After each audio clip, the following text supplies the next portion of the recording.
Hello，大家好，歡迎嚟到遊戲鬼，祝大家馬年行大運，龍馬精神。既然今年係馬年，我哋梗係要講下馬啦。喺大家嘅印象中，馬仔一向都係英姿颯爽，一行千里，直情係古代嘅法拉利或者特斯拉。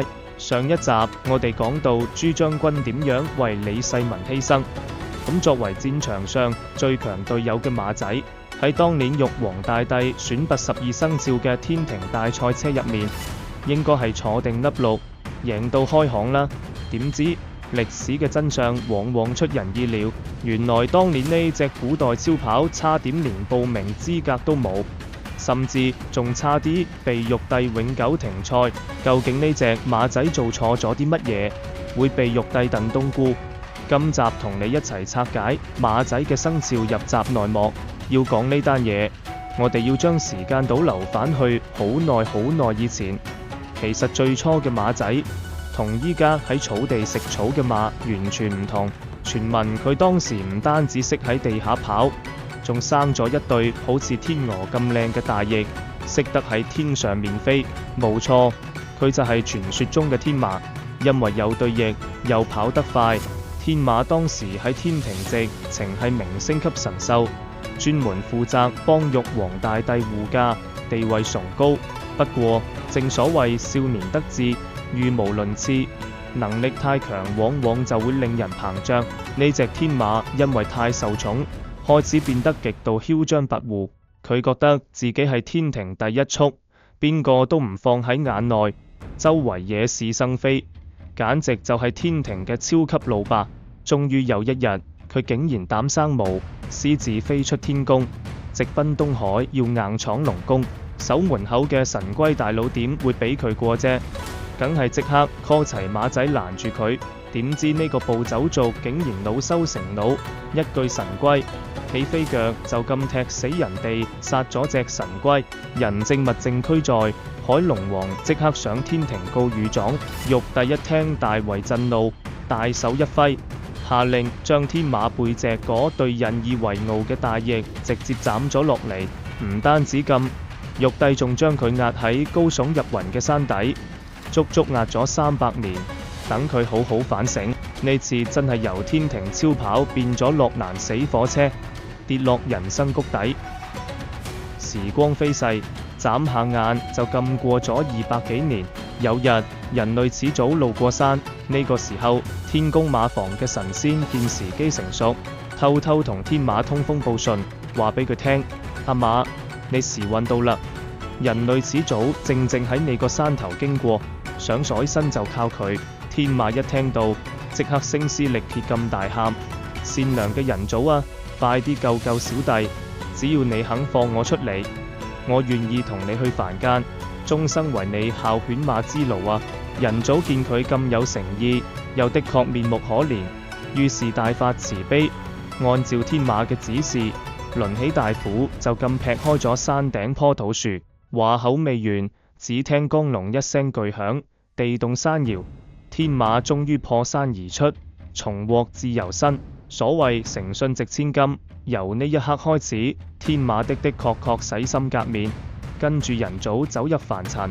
從此阿馬仔就任勞任怨，農忙時耕田拉車做運輸，戰時披上戰甲與主人喺沙場出生入死。雖然佢冇咗對翼，唔再係天神，但就用堅毅忠誠搭救，打響頭炮，奠定咗佢喺人類世界中不可動搖嘅六畜之首嘅地位。到咗玉帝海選12生肖嘅大日子，人類感念馬仔嘅付出，極力向天庭推薦佢。玉帝見到馬仔喺人間默默耕耘，救人無數，亦都放低咗當年嘅恩怨，准許佢戴罪立功參加選拔。雖然冇咗天仙嘅神力，但憑住喺人間練就出嚟嘅驚人耐力，馬仔最終喺大賽入面成功衝線。不過你估下佢排第幾？第7。唔好以為第7好差，喺12地支入面，子丑寅卯辰巳午未申酉戌亥，就係第7。而午時即係朝早11點到下晝1點，正係一日入面陽光最猛、陽氣最旺盛嘅時刻。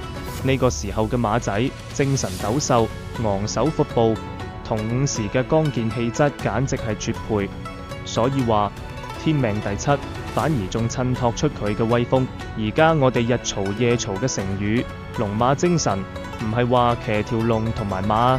傳說話喺幾千年前伏羲時代，黃河裏面浮起一匹非常獨特嘅龍馬。呢隻神獸馬身龍鱗，背脊上面仲載住一幅河圖。伏羲就係憑住呢幅河圖悟出咗天地八卦，由嗰刻先正式開啟咗我哋璀璨嘅華夏文明。呢啲先係龍馬精神嘅出處，即係話你充滿晒奮鬥不止嘅神氣力量。而講到中國文學史上嘅馬，簡直係靚過而家啲偶像明星啊！首先，曹操名句老驥伏櫪，志在千里，人老但心火未熄，可見騎呢隻馬有幾威。仲有辛棄疾嘅馬作的盧飛快，弓如霹靂弦驚。呢個的盧正正係劉備嘅坐騎。當年喺襄陽對出嘅檀溪，的盧一躍三丈，足足飛過條大河救返主公一命，就係咁奠定咗佢喺《三國演義》中名區嘅地位。喺真實歷史入面，唐太宗李世民更加係個馬痴，佢先後騎過6匹駿馬征戰沙場，包括權廬、十佛赤、白堤烏等等。為咗紀念呢啲生死與共嘅戰友，李世民竟然下令將呢6匹馬雕成浮雕，長伴自己嘅皇陵。呢個就係驚天地泣鬼神嘅超齡陸遜，連皇帝死咗都要帶住佢哋。你話呢種對馬嘅情意幾咁千古未有？今年係2026丙午年，丙屬火，午亦屬火，係一個雙倍紅火，強勁有力嘅年份。喺呢個年火都爆埋嘅火馬年裏面，喺度祝福各位觀眾伯伯嬸嬸、哥哥姐姐們，龍馬精神，策馬奔騰。我哋下次見。